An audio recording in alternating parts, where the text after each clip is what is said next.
भारत में आज भी घोड़ी चढ़ने बैठने होती है। प्लीज सर, क्या दलितों को यहाँ भी बोलने नहीं सर, अगर सबको 4 मिनट दे दो फिनिश इन 1 मिनट। ये भेदभाव नहीं चलेगा दलितों के साथ। Time is 4 minute, don't waste. भाई सर, आप क्या करो अगर सबको 4 मिनट दिए तो आप मना करो, मैं बंद कर देता हूँ उसको। क्या दलितों को सबसे आखिरी में नंबर मिलेगा और बोलने का मौका मिलेगा? क्या मजाक कर रहे हैं सर आप? नो, ये all independent people are having only 4 minutes. You take sir, independent में अपनी पार्टी का मेंबर हूँ सर, और जीत के आया हूँ सर, किसी के दया में नहीं आया। आज हम संविधान की गौरवशाली यात्रा पे बात करने के लिए चर्चा कर रहे हैं। कल से ये चर्चा चल रही है सर। मैंने बहुत सारे दोनों पक्ष के और जितने भी हमारे मेंबर हैं सुना सर, उनको बड़े बड़े नेता हैं सर।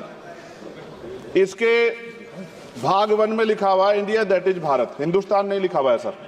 लेकिन सारे नेता संविधान पर चर्चा कर रहे हैं, लेकिन हिंदुस्तान ही कहेंगे, भारत कहने की हिम्मत नहीं जुटा पा रहे हैं। ये बड़ा सवाल है सर कि क्या संविधान के हिसाब से बात रखी जा रही है। मैं धन्यवाद दूंगा फूले साहू बाबा साहब अम्बेडकर को और मेरे नेता मान्यवर साहब श्री काशीराम को। 25 नवंबर 1949 को संविधान को सौंपते हुए डॉक्टर बाबा साहब अम्बेडकर ने कहा था कि 26 जनवरी 1950 को हम विरोधाभास भरे जीवन में प्रवेश करने जा रहे हैं। राजनीतिक जीवन में तो हमारे पास समानता होगी, लेकिन सामाजिक और आर्थिक जीवन में असमानता होगी। क्या ये चुनौती आज 75 साल बाद दूर हुई है? भारत ने 26 जनवरी 1950 को संविधान लागू होने के साथ खुद को एक संप्रभु लोकतांत्रिक और गणतांत्रिक राज्य होने का ऐलान किया।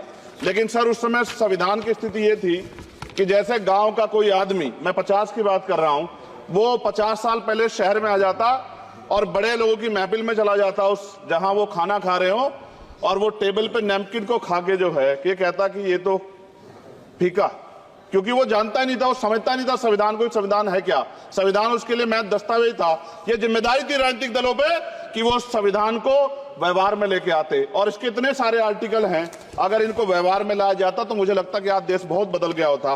बाबा साहब ने कहा था कि लोकतंत्र भारतीय भूमि का केवल ऊपरी पोशाक है, उनके अनुसार यहाँ की संस्कृति अनिवार्य तौर पर लोकतांत्रिक है। भारत जैसे गरीब और गैर बराबरी वाले देश में संविधान के जरिए छुआछूत खत्म करना, वंचितों के लिए सकारात्मक उपाय करना, सभी वयस्कों के लिए मतदान का अधिकार देना और सबके लिए सम्मान अधिकार तय करना, ये बहुत बड़ी उपलब्धि थी सर। ये संविधान है कि आप वहां बैठे हैं और मैं यहाँ खड़ा होकर अपनी बात रख रहा हूं, और इस देश में आदिवासी महिला के तौर पे जो है राष्ट्रपति बनी है, और प्राइम मिनिस्टर तो नहीं बना, लेकिन शेड्यूल कास्ट के बड़े नेताओं को भी जो है राष्ट्रपति बनने का मौका मिला। ये संविधान की देन। अगर वोट हम पे नहीं होता तो शायद अमीर और जो राजा महाराजा खुद को मानते हैं हमारी गलियों तक नहीं आ पाते, हमारे हाल नहीं जान पाते।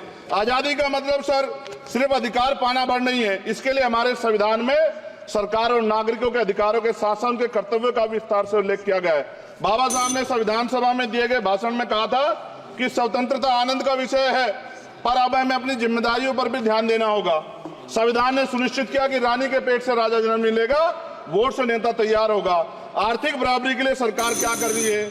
गरीब और गरीब हो रहा है और अमीर हो रहा है। सुबह उठते कहीं बम की धमकी मिलती, कहीं दंगे की।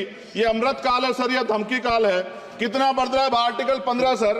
भारत में आज भी घोड़ी चढ़ने बैठने होती है। प्लीज सर, क्या दलितों को यहाँ भी बोलने का इजाजत नहीं है? सर, अगर सबको 4 मिनट दे दो फिनिश इन 1 मिनट। ये भेदभाव नहीं चलेगा दलितों के साथ। Time is 4 minute, don't waste. भाई सर, आप क्या करो अगर सबको 4 मिनट दिए तो आप मना करो, मैं बंद कर देता हूँ उसको। क्या दलितों को सबसे आखिरी में नंबर मिलेगा और बोलने का मौका मिलेगा? क्या मजाक कर रहे हैं सर आप? नो, ये all independent people are having only 4 minutes. You take sir, independent में अपनी पार्टी का मेंबर हूँ सर, और जीत के आया हूँ सर, किसी की दया में नहीं आया। Take 1 minute and finish. Sir, कल भी बोले तो एक दलीय पार्टी के लोग, आप मौका दो सर। मूछे रखने पर हत्या होती है, महिलाओं पे, छोटे मासूम बच्चों पर रेप हिंसा होती है। एनसीआरबी का डाटा देकर डर लगेगा। यही 1 किलोमीटर में संविधान को जला गया, और महाराष्ट्र के परभनी में अभी भी संविधान को नष्ट किया गया, उसकी कॉपी को। आर्टिकल 25-26 में संविधान में सभी को धार्मिक आजादी। कहाँ है दलितों की, मुसलमानों की, जैनों की, बौद्धों की, ईसाइयों की? छत्तीसगढ़ में सतनामी समाज को संविधान की अपनी धार्मिक आजादी के आधार पर जो है उनको अपमानित करके जेल में बंद कर दिया। संभल, अजमेर, अयोध्या सब इसका उदाहरण है। ये सरकार आलोचना डरती है। कितने लोग जेल में बंद है? मिरान हैदर, खालिद सैफी, उमर खालिद खान, सिफा खान, गुलफ्शा फातिमा और आजम खान साहब राजनीतिक विरोध में बंद है।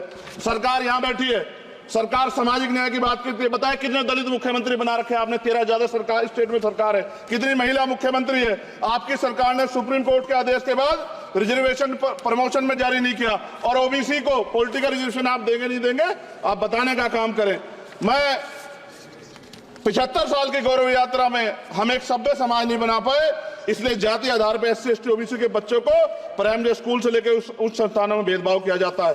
सरकार निरंकुश होगी, कोई बुलडोजर से कार्रवाई करता है। कल मंत्री जी ने कहा हमने राष्ट्रीय पिछड़ा वर्ग आयोग बनाया, 69 शिक्षक भर्ती में उसकी सिफारिशों को नहीं माना। EWS के जरिए आपने संविधान पे आरक्षण के प्रावधान पे हमला किया। 1 मिनट में खत्म कर रहा हूं सर। संविधान सर, न्यायपालिका में आर्टिकल 124 ये कहता है सर, ये अधिकार जो है। Sanjay sir ji please conclude sir 1 minute में प्लीज संविधान में न्यायाधीशों की नियुक्ति का अधिकार राष्ट्रपति के द्वारा होना चाहिए, अभी तक नहीं हो रही है। All India judicial service commission कब बनेगा? क्या चंद परिवार ही सर जज बन सकते हैं?